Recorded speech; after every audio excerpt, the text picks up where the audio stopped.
Là, celle-là, cette chanson-là, elle m'a toujours plu, mais elle me faisait pleurer. Elle me faisait pleurer et elle faisait pleurer ma mère surtout. C'est l'hirondelle du faubourg.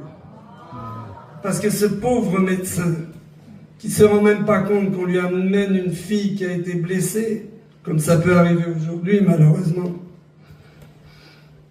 il ne se rend pas compte au début, il veut la sauver, mais il ne se rend pas compte que c'est sa propre fille. Alors là, ma mère se mettait à pleurer à chaudes larmes. Ma pauvre maman. Je te la chante pour toi parce que je sais que tu l'adorais, cette chanson. De toute façon, on adore toujours les chansons qui vous font pleurer. Voici donc l'hirondelle du faubourg. Docteur reprit, vous portez une médaille. C'est un cadeau sans doute de votre amant.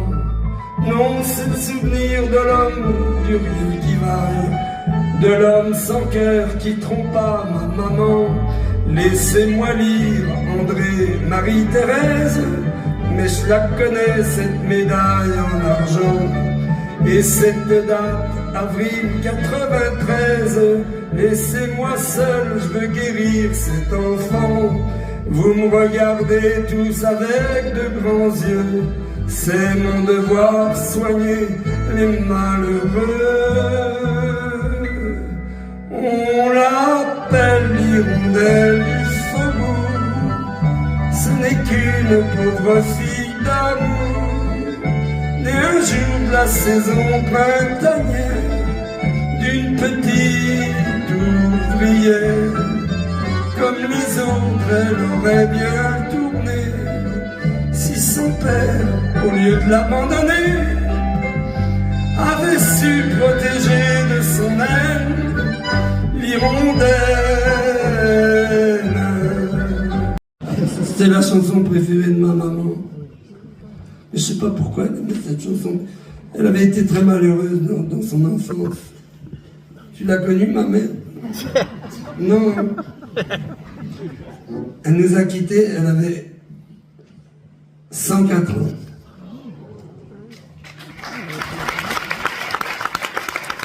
Mais tu ne l'aurais plus, toi, comme garçon.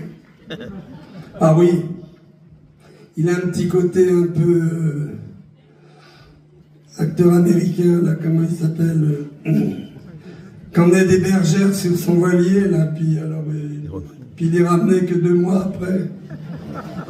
Comment s'appelait-il déjà? On en parle moins maintenant de lui, mais à un moment, on en parlait beaucoup. Oh. Errol Flynn? Errol Flynn. Mais voilà. Rien que ça m'appelle Errol Flynn. On te l'avait dit déjà? C'est la première fois. Oh bah merde. Je crois que c'est pas la dernière. Qu'est-ce que t'en penses, Daniel? Il est venu. Toi qui aimais des acteurs américains et français, hein? Si on a une qui a bien connu Jacques Brel ici, c'est bien toi, hein? Il ressemblait à Errol Flynn, Jacques Brel? Non. Mais quel talent! Lui aussi, hein? Hein?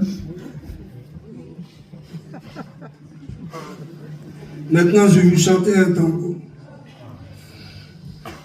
Un peu spécial. C'est une idée qui m'était venue un jour où j'avais été voir à Bruxelles Maurice Béjart, qui avait fait une chorégraphie sur un tango, sur une fille qui dansait le tango. Et j'avais beaucoup aimé cette chanson. Et alors j'en ai écrit une chanson, moi, à ma façon, qui s'appelle Le tango de Santa Maria. Où elle avait un partenaire plus beau qu'elle espérait. Et tous les soirs, entre ses bras, dansant pour un spectateur, dans une tournée de gala, où elle en fit battre des cœurs. Santa Maria, je crois que c'est trop beau. Santa Maria, il me manque que les mots. Santa Maria, je crois crois que c'est trop beau. Pas avec moi chantant ce tango, mais sur des grands airs de tango argentin. C'est quand même beau ces tangos argentins, hein? Alors il m'est arrivé aussi une fois, enfin pas une fois, j'avais enregistré un double album de guinguettes. Et puis, ça s'est terminé en double disque de platine, figurez-vous. Moi, j'en revenais pas mais ça a été comme ça. Et on m'avait demandé si je voulais faire une tournée pour les chanter. Évidemment, comme je vous l'ai dit tout à l'heure, je ne pouvais pas.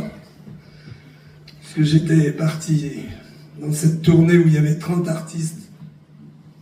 Ce qui fait que c'était pas toujours pratique d'attendre que l'un passe et que l'autre passe et que l'autre trépasse. Oui, c'est vrai, c'est terrible parce que dans cette tournée, à la fin, il n'y en avait plus que 2 de vivants. Mais vous pouvez vous renseigner, hein, c'est vrai. Hélas. Hélas. Et alors cette chanson qui m'avait valu ce prix pour la maison Sony, on peut toujours trouver le disque, il y en a qui le commandent et je sais qu'ils se vendent toujours. Moi, je n'en vois pas beaucoup la couleur, mais c'est ça, hein. C'est un métier qui est c'est pas un métier du reste. C'est plus une vocation qu'un métier parce que on passe des fois par des couloirs, des couloirs de toutes les couleurs. La Java bleue. Mes sentiments remplis d'amour, on sait que ça ne durera pas toujours. C'est la Java bleue, la Java la plus belle, celle qui ensorcelle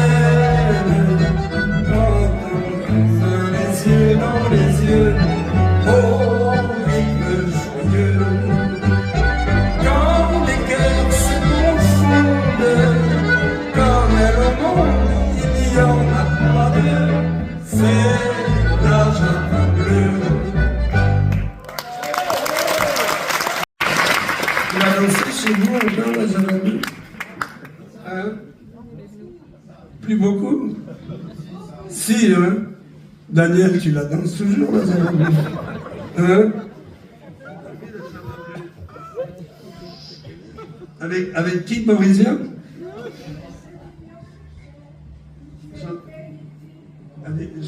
D'ici, j'entends pas très bien. Ah, voilà. Ben, t'as bien raison. Alors, figurez-vous qu'il est né ici, très près, rue de Lappe. C'est la rue qui est juste à côté de nous. Il est né un génie de la chanson. J'ai eu la chance de le connaître, puisque moi, quand j'ai débuté dans le tour de chant, c'était Patachou qui m'avait gentiment engagé dans son cabaret, là-haut, à Montmartre. Place du Mont-Cenis. Et j'étais venu auditionner, elle m'avait prêté son accordéoniste, qui s'appelait Jazz Baselli, qui était un homme formidable, un génie. Puis elle m'avait dit, ben, tu débutes ce soir. J'étais très content. J'avais 16 ans. J'avais peur de mal faire, bien entendu. Mais ça s'est quand même pas trop mal passé. Et dans ce programme, il y avait un homme que j'admirais beaucoup. Mais on l'admirait tous beaucoup. Il était simple. Il était abordable facilement. Et tout ce qu'il chantait était des chefs-d'œuvre. Cet homme, c'est Francis Lemarque. Et figurez-vous qu'il est né juste à côté du Balageau, qui se trouve vraiment à 3-4 mètres d'ici. Alors, on va lui rendre un bel hommage parce qu'il le mérite vraiment, vous le savez. C'est pas moi qui vais vous apprendre qui était Francis Lemarque. Et cette chanson s'appelle Rue de Lappe. Justement, c'est la rue où il est né.